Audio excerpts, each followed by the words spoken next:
Urawi, ba't ka nakaganyan? Di ka ba papasok? Sabi ni Ma'am, diba may exam daw tayo ngayon? Pag di daw pumasok, baksak. Ah, ganun ba, Rosalie? Sige, tatapon ko lang to.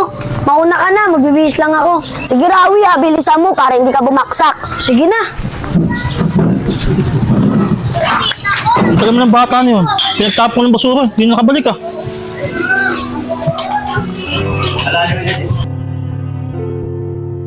Pumunta yung bata na yun. Hanggang ngayon wala pa. Nakawin na akong lahat-lahat eh.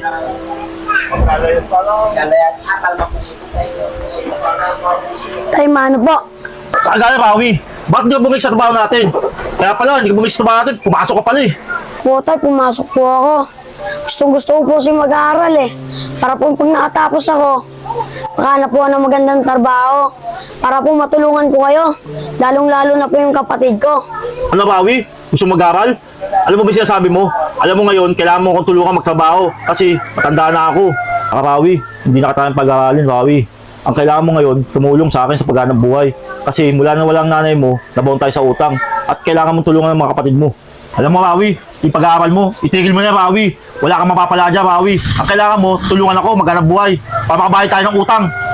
Sige na, magbisa na!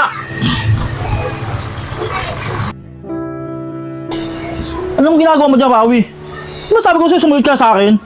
Wala kang mapapala dyan, Rawi. Tanda mo, hindi kita kayang pag-aralin, Rawi. Hindi ka na. Sumama ka sa akin para kumita tayong pera.